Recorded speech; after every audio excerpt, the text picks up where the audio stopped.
My name is Mireille and I am 71, so it's a long time to be a woman.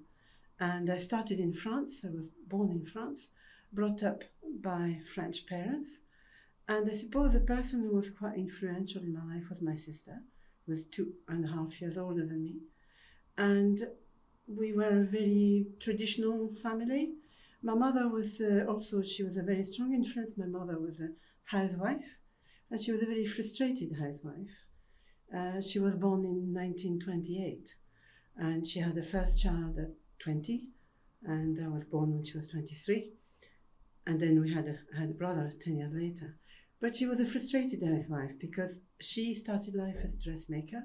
At 14, at the age of 14, she went to work, and she actually joined the union straight away. I don't know quite how it's happened, but she was always a bit of a rebel, and she also resented the fact that she had no education. So she wanted education for her daughters. And she read all her life, difficult stuff. She read all the time because she missed her education. So that was, if you like, the big influence in my life. My father was equally, he left school at 16. He started in the French administration and worked his way up to become a tax inspector. But my parents were socialists. So I suppose right from an early age, I was brought up in a fairly political environment, even though both my parents, neither of them had been particularly well educated. The war obviously had an influence on my father, who was in the resistance when he was very young, quite young.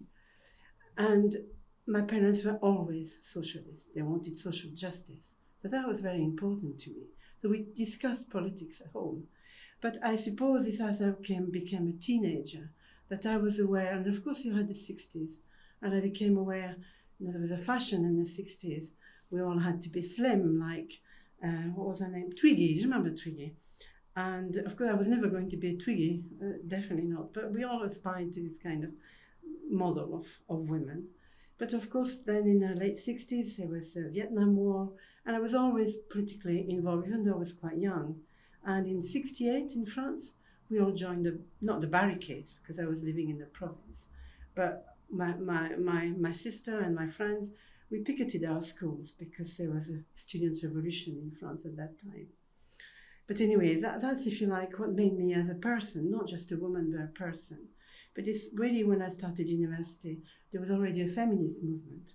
And I suppose it was my mother's frustration as a housewife that she wasn't working, she wasn't earning, she was cooking a meal twice a day, every day of the week.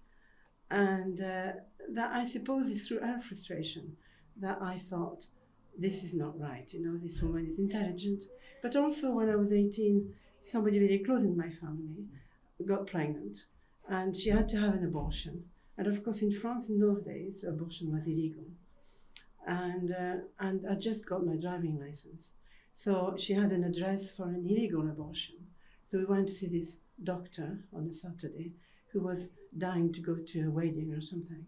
So he started off the abortion. And then we had to go around the clinics in the town to find somebody to do the DNC, to clean it up. And the first clinic we went to was a Franciscan clinic. And the woman had a big bosom with a big cross. And she refused her to go in because it was obviously an abortion. So we found another clinic and we went in. But that and my mother's influence, or my mother's, not negative influence, but my mother's influence as a kind of frustrated housewife, somebody who could not achieve what she knew her intellectual potential.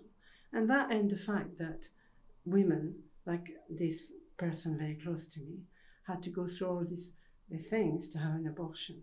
And this business of abortion is something that is totally defines a lot of lives in women's lives, not just my generation, the generation before me, but also some women after me. Because actually, a couple of years later, I drove from the south of France to Amsterdam to drive a friend to have an abortion in Amsterdam. And that was like 28 hours or 30 hours driving to do just that, because we still couldn't have abortion in France. So I suppose this is the kind of things that have been, I suppose, formative in my life, in a way. And of course, as soon as I knew that I was going to have a sexual life, I was on the pill straight away. There was no way I was going to have an abortion. So contraception was also something that turned my life. If I hadn't had contraception, I may have got pregnant. And there was no way I was going to have sex without a contraception. Absolutely not. So this is a woman's life. I lived my life in the 70s maybe. I was young in the 70s and 80s. So that was formative for me. And contraception was absolutely, for me, the revolutionary element in my life, so that I could do what the boys were doing, that is having sexual relationship without having to get married. And I think that is so we forget, because we have it all. People are used to contraception. We're using that to having abortion, even though that is contested. But I think young women forget that too. Or the people who say trans women are women, they are not. They cannot be women because they don't have this kind of history. I mean, my friend who is my age now, but her mother had an abortion. So you're talking about the generation that was born in the 20s, maybe in 1910s, when she was older. So women have always had a struggle how to live a life and be in control of their body, and be in control of the children that they have. Because if you have too many children, you can't feed them. You can't. You're not in control. So I suppose that was really formative, if you like. And then I came to this country and stayed here. And I suppose the women's movement was.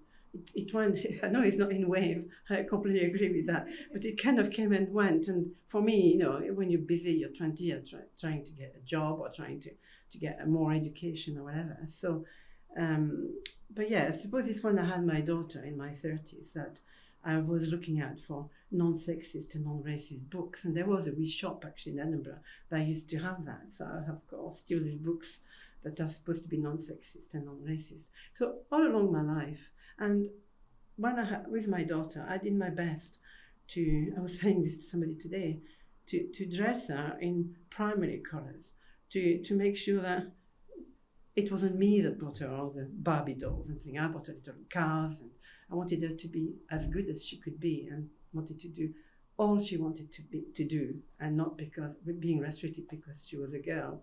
Of course, as soon as she hit nursery school and primary school, you had the corners for the girls and the corner for the boys. So I used to rail against all this.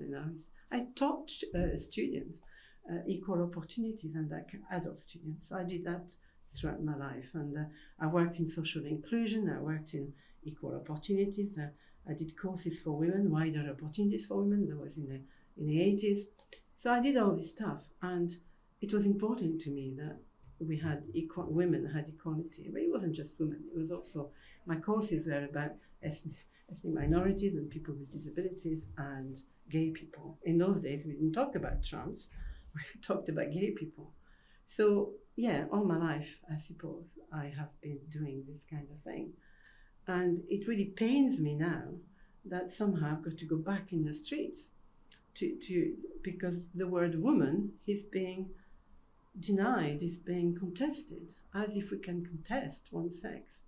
I don't mind, people can do what they like, but a woman is a woman. And this is my life, 71 years of a woman's life. You cannot erase that kind of experience. And so I suppose that's all I have to say.